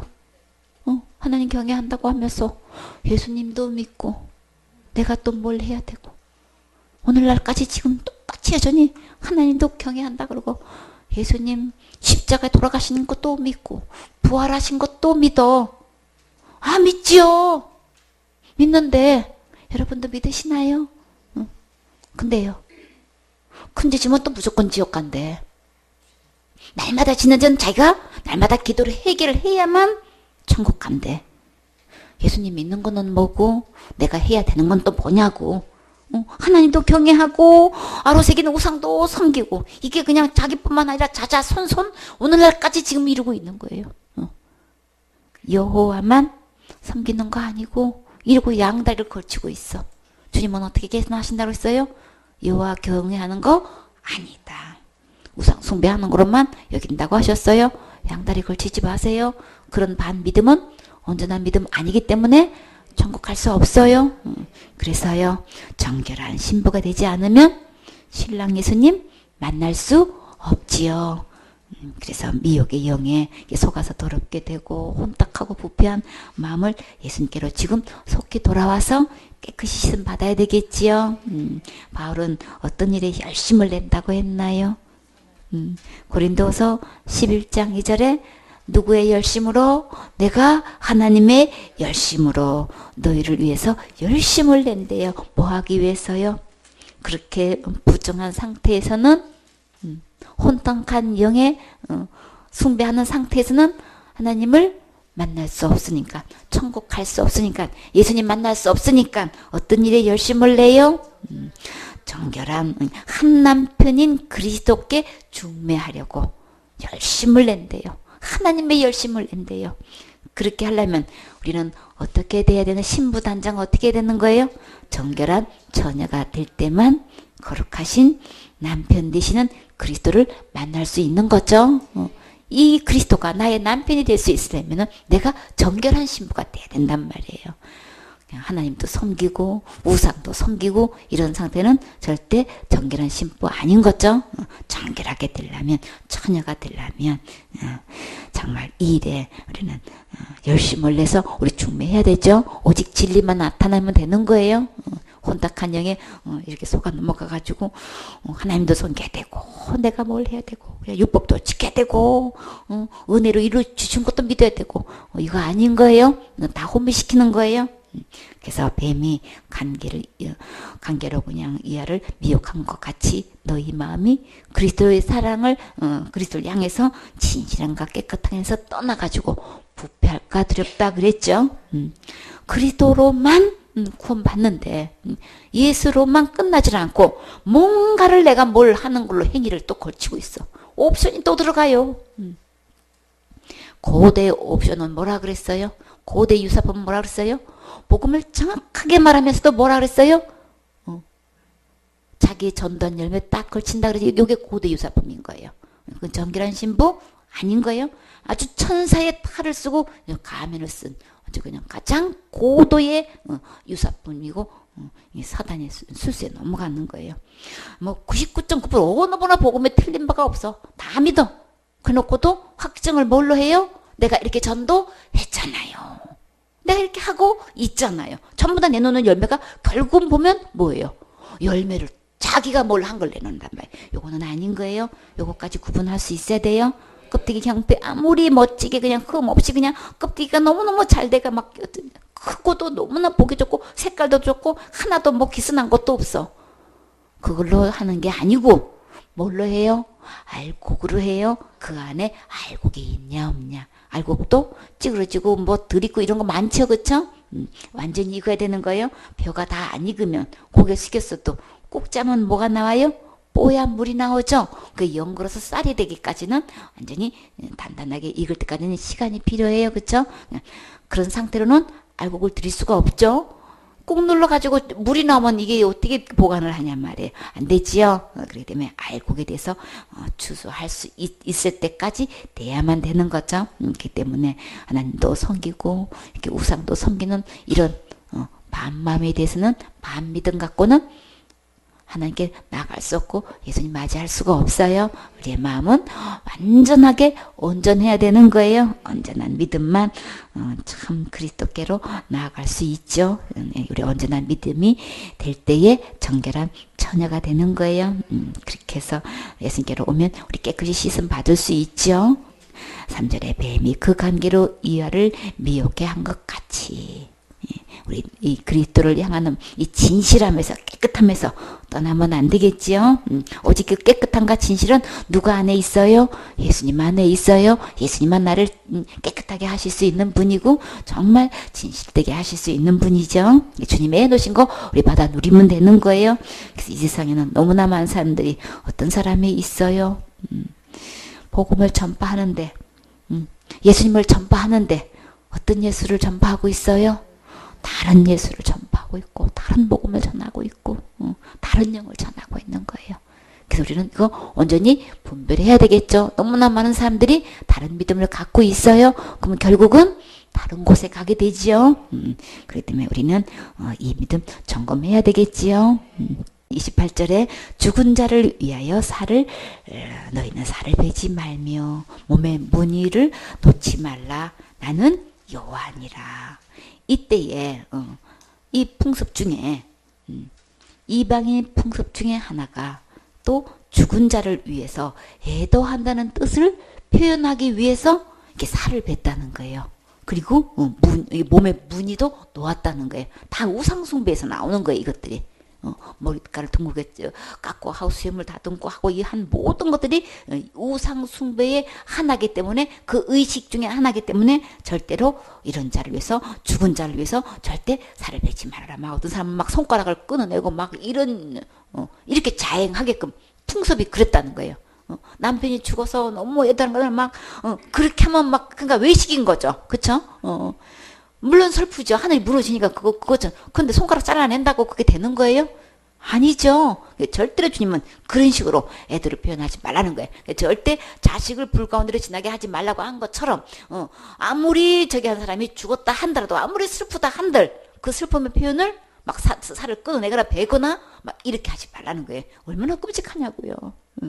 그리고 그렇게 해가지고 막 무늬를 새겨가지고 그 애도의 뜻으로 말은 너무나 그럴싸하죠. 그래가지고 이렇게 하게 했다는 거예요. 그러니까 다 전부 다 이거는 이방 종교의 의식을 따라 행하는 거예요. 그런 것들이 하나님의 백성이 그런 것에서 구별돼야 되지. 그런 거 따라하면 안 되는 거죠. 다 숭배하는 걸로 주님은 계산하셔요. 사단도 이렇게 해가지고 자꾸 그 풍습을 따르게끔 해서 자기를 경배하게끔 한단 말이에요. 이게 풍습이란 걸 그렇게 가장해가지고 유행이란 걸 가장해서 자기를 숭배하게 하는 거죠. 우리 제사는 어떻게 해요? 누구한테 하는 걸로 해요? 조상한테 하는 걸로 하잖아요. 조상님이 오신다는데, 아버님이 오신다는데, 어머님이 오셨는데 자식된 도리로 뭐는 해놔야 돼요? 음식은 차려놔야지. 조상이라고 하니까 그렇게 하는 거예요. 근데 실상은 누가 와요? 귀신이 와서 절 받고, 귀신이 와서 다 숭배받는 거란 말이에요. 귀신이 온다고 하면은 누가 하겠냔 말이에요. 그쵸? 끔찍한 귀신이 와가지고 그 절 받고, 아니 그렇게 잘 차려놓고 했으면은, 절을 받았으면은 어떻게 해야 되는 거예요? 축복을 해줘야 도린 거죠. 우리 인사가 뭐냐고요? 잘 대접받으면 참 잘 먹었습니다. 정말 고마웠습니다. 우리 인사하는 게 예인 거죠. 귀신은 뭐해요? 진짜 의리 없어요. 자기가 그렇게 제사를 해가지고 경배를 받았으면, 절을 받았으면은 집안이 잘 돼야 되죠. 근데 뭐만 더 해가요? 그렇게 경배하면 경배할수록, 숭배하면 숭배할수록, 제사 지면 제사 지낼수록 괴로움만 더 간단 말이에요. 제사 지낸다고 모여가지고 형제간에 얼마나 싸우는지, 얼마나 원수가 나고 등이 가나 막 이제 등 돌리는 일이 이 집안 내내 제사 때마다 일어나는 일이. 그리고 그러고 나면 아프고, 그러면 아주 그냥 재앙이 내려가지고 막 사고가 터지고, 그런지도 모르고 조상이라는데, 조상 제사라는데 어떻게 안 지내? 막 그러고 그냥 대단한 것처럼 얘기하고 있죠. 그거 아니에요. 다 속는 거예요. 전부 다 이렇게 사단은 다른 걸로 통해 가지고 경배를 받기 때문에 요거 구분할 수 있어야 되는 거죠. 그리고 29절에 보면 내 딸을 더럽혀 기생이 되게 말라 그랬어요. 이게 우리가 일반적으로 생각하는 이 기생이 아닌 거예요. 그래서 음풍이 전국에 퍼져 죄악이 가득할까 하노라. 그 밑에 답이 나와 있어요. 30절에 보면 그 말씀 끝에 무슨 말씀 하시냐면 내 안식일을 지키고 내 성소를 공경하라. 나는 여호와니라. 이 내 딸을 그냥 더럽혀서 기생이 되게 하지 말라는 이 얘기는 뭐냐면, 이 여자들을 갖다, 그 딸들을 어디다 하냐면 가나안 사람들의 그 신, 그들이 그 곳에서 이름을 명칭해가지고 섬기는 그 신의 그 처소에 가가지고 봉사하는 일을 하게 한 거예요. 근데 주님은 그거를 기생으로 지금 표현하고 계신단 말이에요. 무슨 얘기인지 아시겠죠? 그래가지고, 이들 갖다가 농경신이라 해가지고, 막 이 신을 섬기면 우리 농사가 잘 돼가지고 풍년이 들게 하는 거야. 그런데 그냥 그 신을 다 숭배하는 거예요. 그래가지고 그 신전에 가서 그 딸을 갖다가 그 일을 섬기는 일에 봉사하게끔 하는 일에 그 딸들을 자꾸 그냥 집어넣었다는 거예요. 그러니까 내 딸을 더럽혀가지고 기생되게 하지 말라 그런 거예요. 너도 나도 이렇게 그런 신전에 가가지고 농경신이다 해가지고 섬기게 하면은 이것이 온통 이 음풍이, 음란하고 이 들어온 풍속이 전국에 퍼져가지고 죄악이 돼가지고 이거 죄악이 가득하게 되면은 주님이 가만 내버두시나요? 그냥 안 계시죠? 보면 어떤 식으로 재앙을 내리시나요? 갑자기 유행병이 막 급성으로 돌게 해가지고 얼마나 많은 사람들이 죽어나가고, 또 급기야 어떻게 돼요? 나라에 전쟁까지 나게 되죠. 이 때문에 이 음풍이 막 전국에 퍼져가지고 지약이 가득할까 하노라. 그러니까 오직 우리는 누구에게 나와서, 하나님께 나와서 하나님께 예배드려야 되는 거죠. 하나님 성전을 섬기고 봉사해야 되는 거죠. 이게 이방신에 가서 봉사해서는 안 된다는 얘기를 하시는 거예요. 그래서요, 이렇게 자기 딸이든 자기 본인이든 이방 신전에 가가지고 이렇게 봉사하고 섬기고 하게 되면은 결국은 어떻게 됐나요? 이사야 16장 12절에 모압 사람이 그 산당에서 피곤하도록 봉사하며 자기 성소에 나가서 기도할지라도 다 어떻게 계산되시나요? 무효. 다 소용이 없어요. 그거 아무리 해봐야 보람도 없고 아무 효과도 없고 도리어 뭐만 재앙만 불러일으키는 거예요. 이 우상 숭배하면 주님이 재앙을 내리신다고 하셨죠. 근데 우리 이거 분명히 구분을 해야 되는 거예요. 그래서 내 성소를 공경하라 그랬죠. 하나님께 예배드리고 하나님 성전에 와서 섬기고 봉사하면 그러면 주님은 어떻게 그 일에 대해서 보상해 주실까요? 베드로전서 4장 10절에 보면 각각 은사를 받은 대로 하나님의 각양 은혜를 맡은 선한 청지기 같이 서로 봉사하라. 만일 누가 말하려면 하나님의 말씀을 하는 것 같이 하고 누가 봉사하려면 하나님의 공급하시는 힘으로 하는 것 같이 하라. 이는 범사에 예수 그리스도로 말미암아 누구에게 하나님께 영광을 받으시게 하림이라. 주님이 이런 힘을 주셨어요. 주님이 물질 주셔서 섬기게 해주셨고요. 주님이 이런 지혜를 주셔서 말씀하게 해주셨어요. 주님이 깨닫게 해주셨어요. 모든 이 공급처는 누가 하신 걸로? 하나님이 하셨어요. 그래서 주님께 모든 영광을 돌리게끔 하라는 거예요. 그래서 나에게 주신 각양 은사대로 다 그래서 우리가 선한 청지가 돼서 서로 충성하고 봉사하는 것 주님께서 어떻게 해결해 주셔요? 그 모든 것을 하나님께 영광 돌리기만 하면 그에게 영광과 권능이 세세무궁토록 있느니라. 아멘. 하나님께 모든 것을 영광을 돌리게 되면은 주님은 그에 대해서 우리 주님만 세세무궁토록 영광도 공론도 하나님께 있는 것이지 우상 숭배하면 그들은 잠시 잠깐 동안 무슨 자기가 무슨 뭐 농사도 잘 되게 하고 사업도 잘 되게 하고 자식도 잘 되게 하는 것처럼 속이고 자기를 경배하고 있지만 그들은 다 없어질 것들이에요. 세세토록 무궁토록 있으신 분은 오직 여호와 한 분뿐이신 거죠. 그래서 시편 84편 10절에 주의 궁정의 한 날이 다른 곳에서 첫날보다 나은즉 악인의 장막의 거함보다 내 하나님 문지기로 있는 것이 졌사오니. 그러니까 이 악인의 장막에 가가지고 딸이든 본인이든 아들이든 가서 봉사하게 하지 말고 거기서 밤낮 봉사하고 힘에 지나도록 아무리 기도하고 애쓰고 힘써봐야 재물 바쳐봐야 공들여봐야 기도해봐야 다 무효해요. 진짜 응답하시는 분은 하나님이신 거예요. 하나님께 나오셔야 되는 거죠. 그렇기 때문에 하나님께 나오면 하나님께서 그 모든 것 응답해 주시고 다 갚아주시고 복을 누릴 수 있도록 은혜를 주신다고 하셨어요. 그 모든 것은 하나님께 나와서 하나님의 성소에서 봉사하고 섬기세요. 레인을 축복해 주신 것처럼 주님께서 엄청난 예배된 축복을 자손 대대로 주시지요.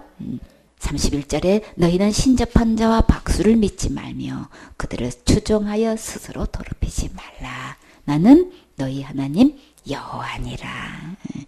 귀신이 몸에 접해가지고 이렇게 무당을 찾아가가지고 그들을 따르지 말라는 거예요. 그들의 말을 듣지도 말라는 거죠. 그렇게 되면은 그에게 가서 묻고 그대 말을 믿고 따라가게 되면은 우리를 더럽히는 걸로 주님은 계산하셨지요. 그래서 이렇게 이런 자를 따라가게 되면 주님은 어떻게 하라고 하셨나요? 레위기 20장 27절에 보면 남자나 여자가 신접하거나 박수가 되거든 반드시 죽일지니. 어떻게 죽이래요? 돌로 그를 치라. 그 피가 자기로 돌아가리라. 율법에 의하면 이런 자들은 전부 다 돌로 쳐서 죽이라고 주님은 분명히 말씀하셨어요. 근데 가가지고 그들에게 그 말을 듣고 추종하고 따라가 다니면 안 되겠지요. 그래서 신명기 13장 1절에 너희 중에 선지자나 꿈꾸는 자가 일어나서 이적과 기사를 내게 보이고 내게 말하기를 내가 본래 알지 못하던 다른 신들을 우리가 쫓아 섬기자 하며 이적과 기사가 그 말 그대로 이룰지라도 찾아가서 이렇게 막 그지 선지자나 꿈꾸는 자한테 가가지고 그게 나 좀 봐주세요 라고 했더니만 그들이 말한 그대로 막 이적도 기사도 행할 뿐만 아니라 완전히 그 말한 그대로 다 이루어졌어. 혹시 그렇게 될지라도 주님은 그들을 쫓아가지 말라고 하는 게 그 말 그대로 이룰지라도 진짜 용안에 그 말을 왜 듣는 거예요? 내 과거에 어떻게 살았던 거 다 맞춰내고 앞으로 이런 일이 있을 겁니다 해서 그렇게 점을 쳤어. 그렇게 가르쳐줬어. 진짜 그렇게 되대? 이래 놓으면은 굉장히 또 막 입으로 막 전달돼가지고 유명하게 되죠? 말하게 된단 말이에요. 혹시 그렇게 된다 할지라도 주님은 뭐라 그러셨어요? 너는 그 선지자나 꿈꾸는 자의 말을 정종하지 말라 그랬어요. 왜 이렇게 그들로 하여금 이적과 기사가 일어나고 그들이 말이 맞추게끔 하는 이유를 주님은 분명히 말씀하시는 거예요. 그거는 이는 너희 하나님 여호와께서 너희가 마음을 다하고 성품을 다해서 너희 하나님 여호와를 사랑하는 여부를 알려고 지금 그렇게 했다는 거예요. 다른 신에게 무상 숭배한테 가가지고 이런 꿈꾸는 자나 선지자들한테 찾아가가지고 막 그렇게 나 좀 봐줘봐 막 이렇게 해가지고 얘기했더니 막 희한한 이적과 기사도 막 그런 것도 막 베풀 뿐만 아니라 막 아주 용하게 얼마나 잘 맞춰내는지 착착착착 맞춰내는데도 불구하고 그런 사람을 따라가느냐 정말 마음을 다해서 뜻을 다해서 성품을 다해서 하나님만 경외하느냐 요거 시험하려고 그렇게 했다는 거예요. 그래서 그런 용한 사람들을 주위에 뒀다는 거예요. 주님은. 그럼에도 불구하고 그를 따라가지 않고 나만 따라오는 거야 안 오는 거야. 그러니까 요거 구분해야 되는 거예요. 어떻게 거짓 선지자라고 하면서 어떻게 그런 점쟁이들이 주님은 그를 돌로 쳐 죽이라고 하는데 어떻게 그렇게 잘 맞아요? 어떻게 그렇게 기사도 행하고 기적도 행하고 어떻게 그렇게 뭐 그 말대로 그냥 착착 다 이루어져요? 요거 조금 의문스럽지요. 왜 그런다고 하셨어요? 오직 하나님만 사랑하는 여부를 알려고 주님은 그렇다고 하니까 그러니까는 기사를 행했냐 맞췄냐 안 맞췄냐 이거를 기준 두지 마세요. 그럼에도 불구하고 아니 맞추면 용하면 하나님만큼 맞춰요? 하나님만큼 기적 행할 수 있어요? 그 조그만 거 하나 했다고 온통 마음이 뺏겨가지고 그걸 다 쫓아가고 있네. 하나님은 언제 섬기냐고 다 그냥 내팽개치고 그냥 그러고 간다니까. 하나님이 지금 시험하시는 거예요. 그래서 너희는 너희 하나님 여호와를 순종하며 그를 경외하며 그 명령을 지키며 구절 어떻게 해요? 그 목소리를 청정하며 그를 섬기며 그에게 부정하고 오직 하나님께만 하라고 주면 신신당부를 이렇게 여러 가지 말씀으로 하신다면 왜 그러시는 거예요? 너무나 말을 안 들어. 너무나 말을 안 들어. 그래서 5절에 그 선지자나 꿈꾸는 자는 어떻게 해요? 우리 주위에 그냥 두지 말고 돌로 저 죽여야 되는 거예요. 그쵸? 그러니까 내 마음속에서 그런 거 완전히 끊어버리세요. 내 마음에서 그렇게 막 그런 마음이 일어나는 거 내 스스로가 나를 돌로 쳐서라도 그런 생각 의뢰하게끔 그런 생각이 들지 않게끔 딱 차단시키세요. 그래서 이는 그가 너희를 어디로? 애굽 땅에서 인도하여 내시며 종되었던 집에서 속량하여 취하신 너희 하나님 여호와를 배반케 하려 하며 그들 주위에 그들 말을 듣고 그들 따라가게 하면 결국은 뭐예요? 종되었던 애굽에서 나를 구속하신 속량하신 그 모든 죄를 다 용서해 주셨는데 지역과 모든 죄를 다 용서해 준 이 하나님을 배반하게 하는 그런 영향을 미친단 말이에요. 그렇게 내 영혼이 더럽게 집되고 정말 귀중한 소중한 하나님을 배반하게 하는 이런 영향을 받게 된단 말이에요. 그들의 말을 듣고 추종하면 절대 안 되겠죠.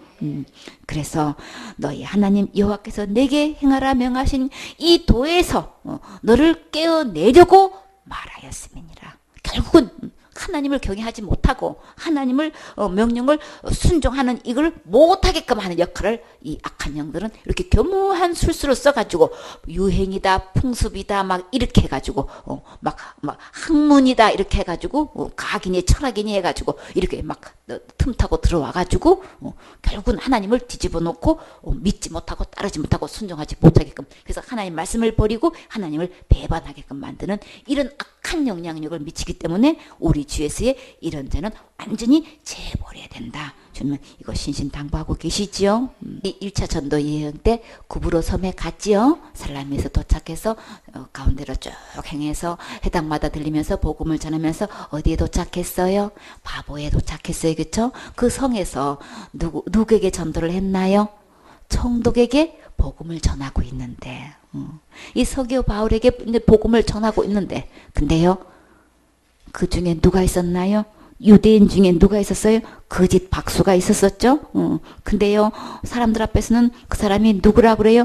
선지자다. 근데 하나님은 거짓 박수다. 지금 하나님은 거짓 선지자 박수를 만나니 그랬어요.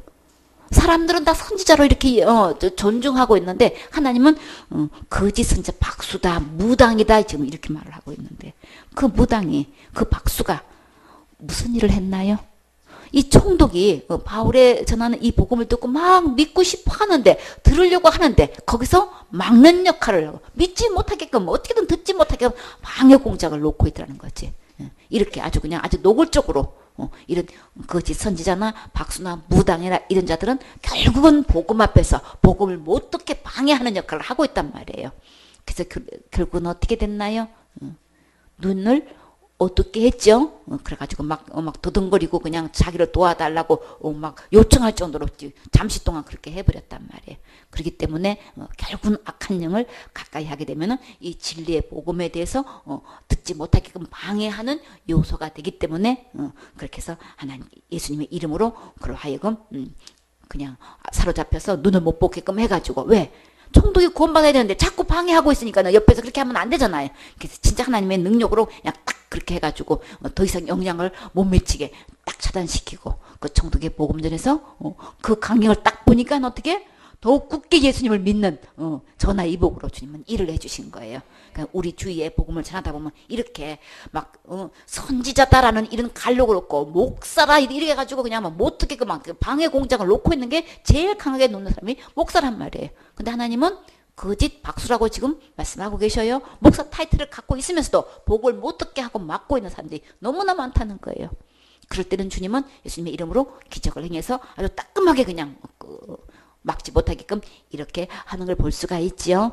어디를 가나 이런 악한 영에게 절대로 숭배하지 말라고 말씀하실 때는 우리의 영혼을 더럽게 하고 예수님을 보내주셔서 지옥 갈 모든 죄를 십자가의 죽음과 부활로 다 해결해 놓으신 것을 받아 누려서 다 천국 갈 수 있도록 해 놓으셨는데 이런 다른 악한 신들과 자꾸 접촉을 하게 되면은 이런 것들이 내 안에서 자꾸만 방해를 한단 말이에요.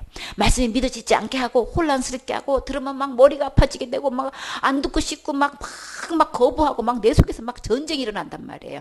그러니까 이런 악한 영들과 어울리면 내 마음이 이렇게 영이 혼탁해가지고 결국은 복음을 못 받아들이게 하기 때문에 주님은 이들을 따르지 말라고 말씀하신 거예요.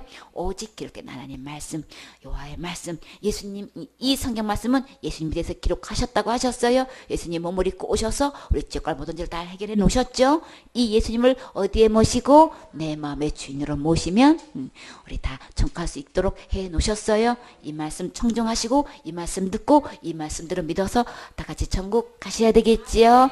아멘.